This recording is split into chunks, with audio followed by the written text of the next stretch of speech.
Um dos temas que mais atrai na área de saúde é a negociação. Como tem sido difícil negociarmos em nosso setor. E para facilitar essa negociação, vamos estar discutindo alguns pontos. O primeiro deles é, com quem negociamos? Ora, na verdade, nós negociamos basicamente com dois grandes setores. O primeiro dele são os compradores de serviço. E o segundo, os fornecedores de materiais e medicamentos. E é nesse foco que nós vamos trabalhar. Comprador de serviço, o outro fornecedor. E eu compro na mão de um e vendo para o outro.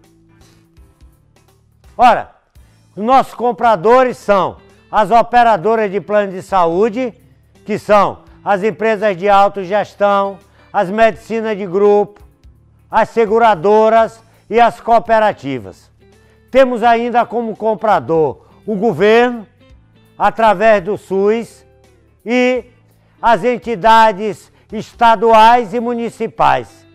E além disso, o particular. O outro grupo que nós negociamos são os fornecedores. Fornecedores de quê? Ora, nós temos fornecedores de MATMED, OPME, equipamento, prestação de serviço de manutenção, informática e tal, e outros, água, energia e combustíveis. Então esses são os dois grandes grupos que nós negociamos. De um lado, os compradores de serviço, do outro lado, os nossos fornecedores diversos, fornecedores de materiais, fornecedores de medicamentos, equipamentos e consumo em linhas gerais.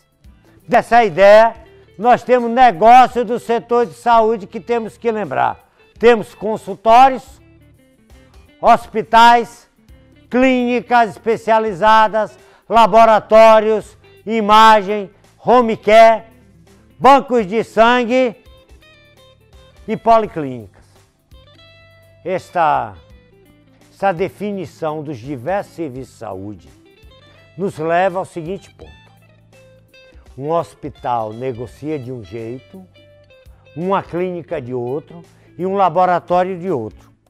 E cada poder de barganha de cada entidade dessa dependerá da lei da oferta e da procura, que continua valendo para todos nós. Dentro de cada negociação dessa, temos que fazer algumas avaliações estratégicas. Quais são essas avaliações estratégicas? Quando eu separei aqueles setores anteriormente, é justamente para isso. Primeiro pensamento é fácil ou difícil entrar no meu setor? Se for fácil entrar, meu poder de barganha é menor. Segundo pensamento é, como é a rivalidade no seu setor?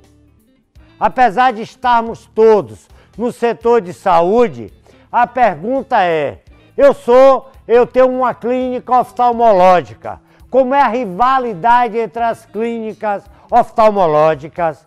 Elas queimam preço? Elas abrem mão de algum item que lhes são favoráveis em função dessa rivalidade? Porque muitas vezes alguns negociadores pensam assim, eu vou aceitar esse preço porque eu vou ganhar na rotatividade. E não podemos esquecer que rotatividade negativa é prejuízo. Terceiro ponto a ser avaliado na estratégia. Qual é o poder de barganha compradores e fornecedores de serviço? Barganha. Qual a barganha de cada um deles? Quarto ponto. Como está o ciclo de vida desse setor? Quando eu separei o que é imagem, do que é laboratório, do que é hospital, é para nós sabermos, quando eu falo do ciclo do setor, esse setor está em introdução, ele está em crescimento, ele está na maturidade ou está no declínio? Porque, a depender desse ciclo, meu poder de negociação será diferente. E, finalmente, quais os fatores chaves de sucesso do meu setor? Eu possuo todos os fatores chaves de sucesso do meu setor? Eu tenho os melhores profissionais? Eu tenho os melhores equipamentos? Além disso, temos que fazer algumas considerações para a negociação. Número 1, com o comprador. Qual a composição da conta? Como essa conta é composta? De honorário, de diária, taxa, material, medicamento? O que é que eu estou negociando? Eu estou negociando material, medicamento, diária, taxa? Segundo, qual o conjunto de tabela que eu estou adotando? É a tabela mais favorável ou é a tabela desfavorável? Terceiro, qual o modelo de remuneração? E aqui vem aquela pergunta que não quer calar. É conta aberta ou é pacote? Porque conta aberta se negocia de uma forma. Na conta aberta, o material e o medicamento são reajustados mês a mês. Já no pacote, esse reajuste material e medicamento, como está embutido na conta como um todo, só é negociado uma vez por ano. Entidades negociadas. Quais as entidades que estão negociando por nós? Quem tem carta para negociar? Quem tem autorização de negociação? Política de particular. Qual a minha política de particular? Meu preço de particular é igual ao preço de convênio? Ou eu sou daquele tipo que o convênio paga menos do que o particular? Eu costumo brincar na área de saúde que nós temos a única área onde o fiado é mais barato que à vista. Muitas vezes cobramos em uma consulta de um convênio R$80, quando chega o particular é 200. E olha que esse particular vai ser pago na hora, vai ser recebido na hora, sem glosa, sem nada. E finalmente, legislação. Qual a legislação existente? O que devemos obedecer dentro da legislação? E, na hora de nós negociarmos, é imprescindível entendermos a composição da conta.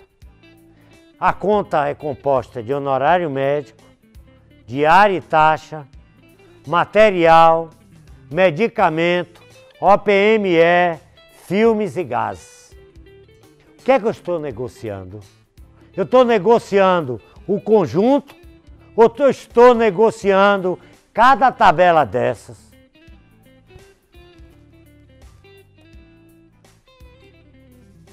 E, dentro dessa ideia, temos que lembrar que temos um conjunto de tabelas só para honorário médico, outro conjunto só para diárias e taxas, outro para mate-med e outro para filmes e gases.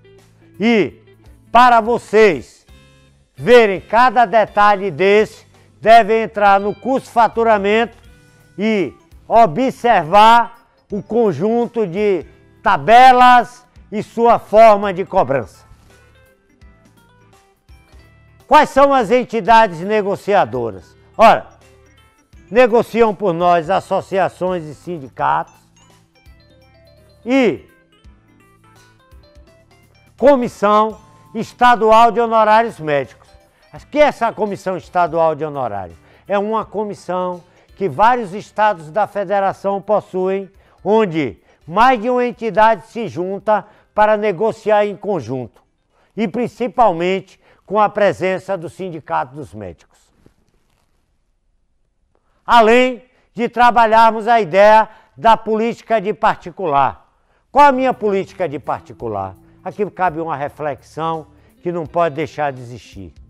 Hoje, e cada vez mais, dentro da política de particular, existem preços baixando o particular e comparando cada vez mais com os preços que os convênios remuneram.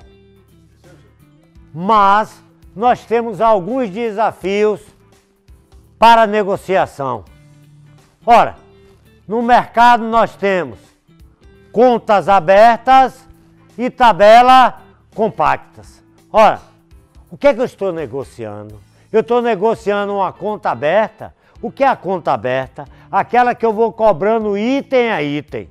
E o que é a conta compacta? É aquela onde no valor da conta está tudo embutido. E cada vez mais teremos tabelas compactas. A própria Agência Nacional de Saúde preconiza, na sua última versão da TUS, as tabelas compactas, que já está embutido nela todos os itens que antes eram cobrados um a um. Já com os fornecedores, devemos observar alguns pontos indispensáveis. Quais são eles? O primeiro, vamos pensar, vale a pena ou não as consignações?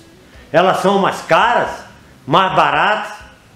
Outro ponto importantíssimo, além das consignações, são os comodatos. Muitas vezes, quando nós refletimos, vou pegar o equipamento em comodato. Esse comodato é de graça? Quanto é que ele está custando? Qual o menor consumo que eu tenho que ter para ter esse comodato? Cada reflexão dessa é importantíssima na hora de nós definirmos as compras com os fornecedores. Outra questão importante é o pagamento direto e o pagamento indireto. Nós contratamos de fornecedor, existem alguns pontos que o pagamento é feito diretamente ao convênio e outros é feito através do pagamento dos hospitais, clínicas e laboratórios. E finalmente, o tal dos descontos em duplicata. Esses descontos em duplicata são legais, mas cada vez estão mais no foco das operadoras de planos de saúde. E algumas considerações gerais para terminarmos esse bate-papo. O primeiro, as glosas. As glosas estão sendo contabilizadas, muitas vezes eu aumento o preço e a glosa aumenta. Será que esse preço está sendo pago? Ou a glosa está cada vez mais sendo um instrumento de diminuição de receita? Segundo ponto a considerar, as perdas invisíveis. As empresas estão muito preocupadas com a glosa, mas as perdas invisíveis às vezes são bem maiores do que a glosa. E o que é essa perda invisível? É tudo aquilo que a gente faz, não anota ou não cobra. Contratualizações. Essas negociações, com certeza, precisam ser acompanhadas de contratos. E contratos completos que possibilitem evitar interpretações de um lado ou de outro. E, finalmente, canibalismo. A questão do canibalismo é um dos pontos que também tem atrapalhado as negociações. Por que, Muricy, tem atrapalhado? É que nós que estamos na negociação há muitos anos, temos notado que o canibalismo tem sido um dos nossos problemas. Enquanto minha empresa ou sua empresa não aceita aquela diminuição de preço, aquela regra imposta, o meu concorrente aceita. E isso acaba levando todo o mercado para uma posição de grande dificuldade.